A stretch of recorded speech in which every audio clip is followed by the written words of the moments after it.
my friends, you are in for a treat. This treat comes from the Far East. Hey, welcome back, guys, to Horror Movie News. I have been down for the count. I've been sick over the last week. We've had these crazy elections. I think I caught one of the new strains of COVID or whatever it is. I don't know. I was coughing and sick, and the world was nuts, right? Now we're into a new chapter. Let's see how things go. Anyways, so Heretic's out. I haven't seen it yet. I'm excited to go see it. I heard it's an amazing movie. I'm gonna go check it out tomorrow and see if I can't get back to you guys with a review on that one. In the meantime, something very special is about to happen for you guys. So I have a nephew. He lives in Japan. He's lived in Hong Kong. He's lived in, I want to say Korea, or maybe, I don't know. He's lived in Asia for about the last 10 years. He speaks 4 languages. He's a big horror film fan. He used to make horror movies and little shorts and some films, and he's really enjoyed that life as much, that genre, as much as I have. Now, I asked him if he could put together a list of Japanese horror films that he thinks are the best. See, people don't know that the Japanese horror actually has influenced a ton of horror movies here in America. Like, I'm just looking here at this list right now. We're looking at The Ring, The Grudge, Pulse, Dark Water, Shudder, Mirrors, The Echo, The Uninvited, the list goes on. And to be quite honest with you, I'm not really up on my game with the Japanese horror movies. I know that I've seen a couple of them and I thought they were pretty good, but a lot of people like the influence and what they've really brought to the horror genre here in America. So he's gonna tell you his list of 5 Japanese horror films that you must see, and these are ones that I've checked out and they actually are pretty good. Here we go. Hello everybody, and first let me just say that I'm happy to be invited to the channel. Just like my uncle, I also have a background and some experience in filmmaking, but more importantly, I'm a fan of horror films. So I've been tasked to try to come up with a list of the top horror films from Japan, which is a very difficult task, but I think I've done my best. Let's start with number 5, which is a film by one of my absolute favorite filmmakers, which is Sono Shion. He's done quite a few radical, interesting films if you know anything about him. But one of his films that stuck out to me in just how disturbing some of the scenes and the overall concept is a film he did about a decade ago, I would say, called Cold Fish. Cold Fish is about a man who, from what I recall, is about a man who owns a fish shop where you can buy, also sell fish too. And he's running into troubles with money and debt for his business, so he has to find ways, partnership or a sponsor to help him stay in business. And from there it just evolves into a very, very dark and fascinating observation of what it takes to make someone snap, and kind of the inner beast that lies within all of us. Number 4 is actually an anime. So this is by another filmmaker who I absolutely love, who did a few, I would even say legendary feature film length animations. And one of the first ones he did that instantly gained him notoriety is one called Perfect Blue. Perfect Blue is a psychological thriller with horror elements that influenced a lot of filmmakers that you may already know. For example, Darren Aronofsky, in a few of his films, has taken shots and even like direct concepts from Perfect Blue. But it follows a female protagonist who is part of a girls group that wants to venture off into a solo career. And from there, it's just a psychological play on, the pressure she feels on herself to evolve and what's expected of her by her fans. Incredible filmmaking and techniques and the use of that visual language. Okay, number 3 is a very interesting film, and one that absolutely disturbed me when I first saw it, and it's a classic piece of cinema called Oniwawa. And Oniwawa kind of translates to like a demon old lady. And the concept behind this film is one based off an old story where based off jealousy, there's this mask where based off jealousy, if you put on the mask and you do something that is, not proper to the Buddhist path of enlightenment, the mask will stick onto your face.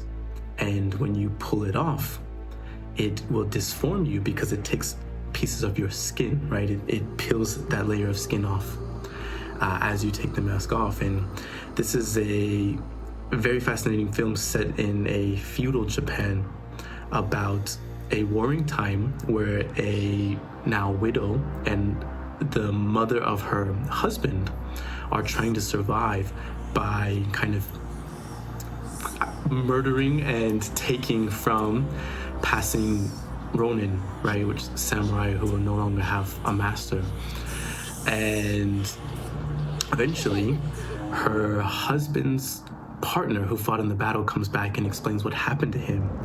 So the main character, which is the female, the widow, starts to kind of form this romantic relationship with this guy, and the mother becomes jealous. And from there, it evolves into a very fascinating story with some very memorable and creepy imagery. So number 2 is much more of a horror film in the sense of kind of modern horror, and I think what Japan became known for with films like The Ring and The Grudge, these kinds of films. And this one is called Cairo, or Pulse in English. And this is a very, very creepy film that plays into something that I think was happening at the time, which was this fear of technology and this persistent advancements at a very rapid pace. And someone on his PC, he gets connected to this website where he can see other people in their homes. But they don't know that they're being seen or being watched through their own computers. And he becomes very fascinated watching these videos, and eventually he starts seeing disturbing things like apparitions and what seems like possibly, ghosts or faces. And this leads him on this very unsettling and slow-paced journey of unraveling the mysteries of what exactly is going on. The last 20 minutes of the film kind of go in a very fascinating direction, but the first hour are very creepy. And if you're a fan of those kind of haunted house or ghost-themed stories, it's a very good one. It was directed by Kurosawa Kiyoshi, who many consider like a godfather of this genre, and he's done a few other horror films since then. Now, finally, my number 1 film, which is a horror film, but it is not scary, yet it is a filmmaker's film, and one I recommend, and I think most people in the audience will still love and absolutely enjoy. And the name is One Cut of the Dead. And if I remember right, the Japanese title is Kamera o Tomeru na. Yeah, Kamera o Tomeru na. It's about filmmakers who want to make a zombie movie, and they're given this limited budget by a TV station. And so you follow the director's journey of just how he wants to pull off with this shoestring budget an interesting zombie movie. Something that's so amazing about this film is by the end of it, you see the whole sequence, because he wants to do a one take.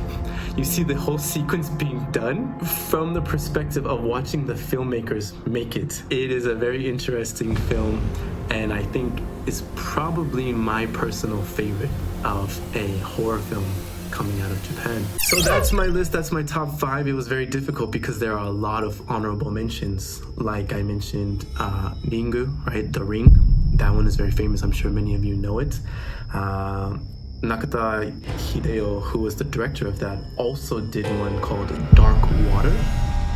That's another honorable mention. It's a very weird film where this dark thing starts appearing on the ceiling, and it kind of plays into the psychological fear of, starting a new life and a very interesting film that I recommend. Another one is notorious, and I think many people in the audience will know, is Audition.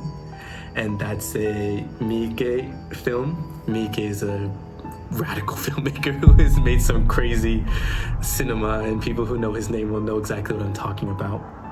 Audition has a few iconic scenes.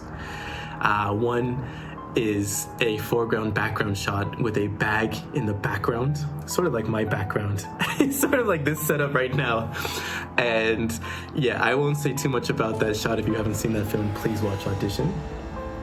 And another one that was an honorable mention that I really want to talk about is a movie called Kaidan, which the English spelling is Kaidan. And I think the reason for that is because Kai, perhaps speculation, in the old times was pronounced more like Kai. So the English spelling is Kaidan, Kwaidan. Now this is a filmmaker's horror film. It's a very meditative, slow-paced, atmospheric piece, recreating ancient Japanese spiritual ghost and kind of phenomena stories. And I watched this as a teenager, and a lot of the imagery has stuck with me since. There's one scene where they're painting characters all across the face and the body of someone who has been experiencing apparitions, and is to kind of ward off the spirits. And yeah, just a really beautiful and creepy film. So Kaidan is definitely one I recommend. And finally, my honorable mention is the Grudge TV series that was done by Netflix. So I think it was called Ju-on Origins. So like the Grudge Origins. And I believe it was 10 episodes, I'm not exactly sure. But it was a Netflix production, Netflix funded origin story of the Grudge story. And I actually thought they did a very good job. There were a few scenes that were absolutely disturbing and creepy, and I had a great time watching it. So yeah, a lot of these you can find on Netflix. Some of them are Criterion films, so if you have the Criterion streaming service, you can find them. Others, you just have to either source them, the library, or various streaming services. Like I know that Apple TV has a lot that you can buy or rent. Japan has a very rich culture of this kind of spiritual and, ghost stories and cinema. So yeah, it would be interesting to talk about new films as they come out from Japan and keep you guys updated. So thank you for this time. I hope you find it interesting, and yeah, go explore and discover Japanese cinema, please, or even just this region in general, East Asian cinema, Thailand, even some of the older Hong Kong films, like the old Hong Kong vampire films. There's a lot to discover, and you will not be disappointed. Thank you for introducing me, having me on, and